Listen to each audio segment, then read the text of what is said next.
On today's Saturday news, an update on CM Punk's AEW exit, the potential Young Bucks meeting, and more. Tony Khan provided a private jet for Bray Wyatt's funeral. Drew McIntyre discusses his WWE future. And is LA Knight set for a mega push? Are you ready? Are you ready for the news time? My name is Phil Chambers and I'm joined by Gareth Morgan to talk all things wrestling news. Well, what do we got first?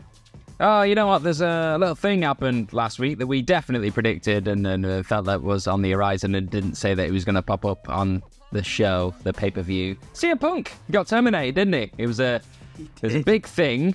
Yeah, a big shocking thing. Don't tell me there's more CM Punk news. I mean, the wrestling world, you know what I mean? We quite like the old chaotic Phil. So we know a thing about them, don't we, Phil? There's been loads, obviously, over the last couple of days ever since this. It's just new information trickling out on the reg, and you just knew in the latest Observer there was going to be even more stuff. And what do you know? That's what we got. Big Dave Meltzer. He was talking about a lot of things. He was talking about this potential meeting between the Young Bucks and CM Punk, what was actually going on there, according to the sources that he's spoken to, and loads of other stuff. But I will go into the meeting first.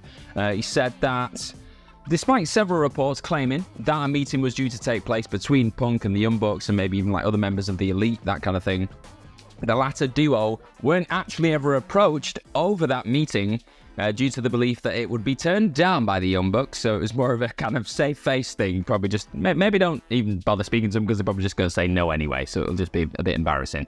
That meeting would have reportedly gone down if it was going to happen. It would have gone down on the August 23rd show in Duluth, Georgia. That's the night that you had Dynamite and Collision both being taped on the same night. So everyone was kind of in the building. They were like, well, we're all here, why don't we just put you in a meeting together and just please don't hit each other. So I think that was going to be the idea. And also, in another just bizarre twist added to this mix, around this time that this potential meeting was actually being discussed and spitballed and let's see if we can do it, AEW were told that the Elite, they told the Elite, that the company had received a legal letter regarding skits going down on their Being the Elite show. So the skit apparently it had a problem with something that was going down with Matt Jackson. He was trying to make up to the rest of the group for messing up an endorsement deal for the Elite, and they'd gone out and spent loads of money and been like, yeah, we're gonna get loads of money, and then he was like, I've messed it up, and now they've spent that money, they're really mad, and they wanted him to apologize, all that kind of stuff. And apparently from what it looks at, it seems like the Punk side weren't really happy with this, because I think they alleged that the skits in question violated the terms of a non-disparagement agreement between the sides, and that agreement obviously means that neither side can speak negatively about the other. So it seems like Punk's side may have taken offense to this and felt like it was targeting them, even though the actual storyline had been going on for years, apparently. So, and just to kind of cap it all off, Punk's name was not mentioned at any point in this. So that's just another thing just to add to this mix. And on top of that, even more stuff. A source very close to this situation actually noted that the Punks would have been open to sitting down with Punk and having a chat and potentially even working with him if he would have been able to go 6 months without an incident. So, yeah, that didn't go very well, that one. 6 months without an incident, they would have happily sat down, apparently, according to this very close to the situation source. In terms of how his exit affected the mood backstage, Meltzer noted how the former AEW World Champions supporters were obviously quite upset because they were going to be, weren't they? But other people reportedly claimed that the atmosphere backstage was a lot more positive. They felt like a dark cloud had been lifted. I think that's the way somebody had described it. And they were quick to state how fun it was to work on last weekend's events. Obviously, when that whole Punk situation was sorted, it was just really fun to work there, apparently, at that point. And then lastly, probably I don't know, is it the craziest thing I've mentioned in this entire thing? But Meltzer actually said at the end of all this, he wouldn't at all rule out AEW giving him another shot, as crazy as that may sound today, if he doesn't end up going to WWE, because stranger things have happened. And to be honest, you could see it, if a bit of time had passed and everyone does eventually sit down as a chat, you never know. But a lot to unpack there, a lot of information, and Meltzer had all the scoops. Yeah, I mean, the might come back thing, I guess wrestling is wrestling, never say never in this crazy old world. But the rest of it, I mean, the Being the Elite thing is probably just someone being a bit too touchy. A little bit gotten to, maybe. But the other two, the meeting things, I'm in sort of two minds about. Because, for one, the sort of don't do anything stupid for 6 months and we'll talk thing. Like, it seems like a fair request, I guess. Don't cause trouble for 6 months. But also, these people are your EVPs of your company. They should probably be trying to squash this beef as quickly as possible in order to take a weight off the locker room. Like, as they said when Punk left, there was a weight taken off the locker room. That could have been done through actual people management and like getting these people together and squashing the beef and getting everyone back on the same page, which definitely could have been done in a much more adult way. Yeah, I feel like you could have extinguished a lot of that drama that did happen that kept resetting this like just having these goddamn meetings that have been rumored forever, and it's like the rumors going back months now is that the like Young Bucks elite side of things were putting off meetings or not agreeing to meetings, and this all could have been solved a long ass time ago by just getting everyone in a room and mediating this thing out. So basically, the more that comes out about this, the more that nobody is in the right here, everybody's in the wrong, and everybody's just a stupid idiot, is what I'm But we love watching it, don't we? Watch it all unfold. Absolutely love the chaos. But let us know down below, whose side are you on? Elite, CM Punk, fight it out, Juke, go for it, why the hell not? But on AEW, on a bit more of a nicer side of things, I suppose, Bray Wyatt's funeral was last Wednesday, which is obviously the same day as AEW Dynamite, which was going down in Indianapolis. And according to Matt Hardy on his podcast, Tony Khan sent a private jet for all of the AEW stars that wanted to attend Bray Wyatt's funeral to get them there and back ready for TV. He said on his podcast, he just said a big shout out to Tony Khan. He took care of everybody really good. He sent a jet down there, carried all the AEW talents up to TV in Indianapolis. I was very grateful for that and definitely appreciated it. Once again, just showing how good-hearted of a human being he is. He really made it work out so that everybody who wanted to attend could attend. So yeah, just good guy Tony Khan, helping everybody out to make sure everybody who wanted to attend could attend Bray Wyatt's funeral.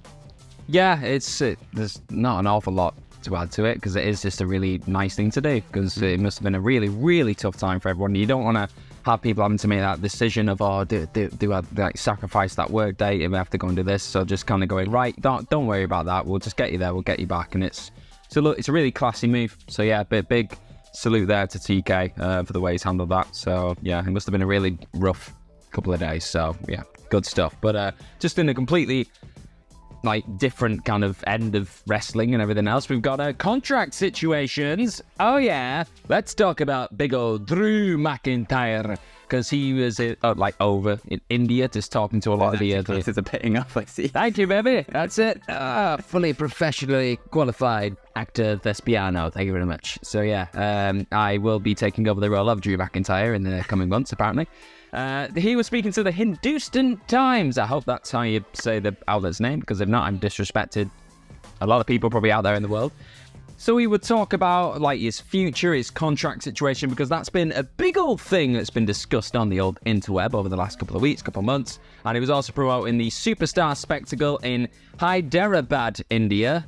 I hope I got that one right. So yeah, he was just talking about all this. And according to the Scottish Warrior, he said that he'd actually already seen something that day on the internet. It was I was having a look through the old interweb and saw something already. Yeah, there you go. And he pulled out his sword. He did pull out his sword. So he was talking about that. He said he was simply focusing on the here and now and not looking to the future. There you go. However, he would say for all that up. Honestly, I think they're going pretty well. Yeah, you should hear my Welsh. Oh my god, can't wait to WWE sound like a Welsh top star. That'd be me. And he said that along with doing everything that he could. So what, Paul Burchill? That is just cruel. I'm a professional here, Phil, trying to get through this goddamn Scottish story. Alright, so along with doing everything that he could to give his best, when he does these performances, and he's going to give everything that he can to Hyderabad and all the other people around the world who come and see Mr. Drew McIntyre, he did note, I can see I don't plan to be anywhere else. That's as much as I can give. So along with this is like just Drew there saying that he doesn't seem like he has any other plan like to be anywhere else at this moment in time. It is worth noting that PW Insider Elite also provided an update on Drew's contract recently, and they said that the star is now seemingly contracted to WWE until April 2024. And the reason for this is because he took a bit of time off at the start of this year, just like some time away and all that kind of stuff. And they've apparently added that onto his deal, because that's just what they do sometimes with injury or whatever it is. They'll just add like that time on. So that's now looking like it's going to run through till April 2024. And with the company's focus at this current moment in time being on the upcoming merger with, is it Endeavor in the UFC, there's not really been much progress made on that contract because their attention's elsewhere. They're not really thinking about Drew. I think they've got a bit of time to, like, obviously if his contract's running through till April 2024, they've got a lot of time there until they need to kind of like jump and do something. So they'll, it looks like Drew is not going to have any form of freedom outside of WWE anytime soon at this point, and he seems happy about it. Just leave that there. It feels like Drew, they finally have a bit of a plan for what they're doing with Drew on TV these days. The storyline with Matt Riddle feels like they've actually got a focus, which has been a while for Drew. Like I guess since Clash at the Castle, he's just kind of been there. Yeah. Doing a lot. So it does feel like they've sort of got a renewed focus. Hopefully I want it to like lead to some kind of heel turn at some point, and then he just goes on a bit of a tear. It'd be really good. But yeah. Well, they are hinting at that with Cody, which is quite nice. That'd be quite interesting. And that'd be a good match. Heel McIntyre versus Cody. I'd be into that. But yeah, it feels like they've got a bit of a plan for him, which probably bodes well in terms of like building up to whatever he does at WrestleMania next year, and then where they go from there with the contract signing. But I think WWE is a good place for him, but he has also proven that he has the balls to go out and bet on himself. He's done it before when he left WWE the first time round. He made a massive name for himself on the independent scene, and look where he is now. So he could do it all over again if he needs to, but we'll have to wait and see. But speaking of contracts, we'll get to the contract bit of this in a little bit, but LA Knight is apparently set for a mega push within WWE. Now, this is coming from the Wrestling Observer newsletter. Meltzer at it again. Basically saying that while WWE do listen to the crowd reactions and things like that, that's not like the only metric they use. Like sometimes they think the crowd reactions can just be a little bit of a fad, but they want like actual numbers to back it up. But LA Knight has the numbers to back it up. Apparently the ratings for his segments have been really, really strong, and his merch sales have also been really, really strong. And these are the kind of metrics that WWE look at. And it's convinced them to give him a mega push, is the words he used. He's also proven to be a hit with the WWE sponsors. Obviously, he did the thing at SummerSlam where he won the Slim Jim Battle Royale, and now he's kind of like the WWE face of Slim Jim kind of thing with that partnership. He had the Mountain Dew Pitch Black stuff, obviously, with Bray Wyatt that they did at the Royal Rumble. So it's like he's ticking all the boxes in terms of people are tuning in to watch him, people are cheering at the shows, people are buying his stuff, and big like business partners are working with him with WWE. And currently, they are negotiating a new, what looks like it's going to be a 5-year contract with him. And they are close to finalizing this deal. So after that is done, it's looking like he will be getting a big push as a top babyface on SmackDown. A mega push for the mega star, eh? Yeah. Yeah, it's making all kinds of sense. It's nice to be in a situation where WWE are just rolling with it, really. It's such an organic thing. Like, the reactions are there, but like you're saying, the numbers are there as well, and they're not just going, nah, it's just a flash in the pan, nah, it's not real. They're going, oh no, this, if we kind of get behind this, we can keep pushing this. We can take that momentum that's been started naturally and actually put the company behind it and make a lot of money, yeah. So it's great for everyone involved, really. WWE are going to earn all the dollar. LA Knight's finally getting this moment to shine, really, after all these years. So it's good stuff. And yeah, another good moment on SmackDown. It's just, things are all looking up for LA Knight right now, and they're just wanting to get this Miz thing out of the way and then just go on to even bigger stuff. Put him in there with John Cena, put him in there with somebody else, get all the rubs, and then have him taking down the Tribal Chief himself and be the Universal Champion, and then fighting through WrestleMania Backlash. Oh, I'm ready. All right, I think we need to end the video before you have an aneurysm, so make sure you comment down below what you think of all of today's stories. Follow us over on Twitter. You can follow me at PhilMyChambers. You can follow Gareth at G Morgan 04. Thank you. There it is. and click this video somewhere down here to continue your YouTube wrestling video journey. I don't know, watch it. Bye. Bye.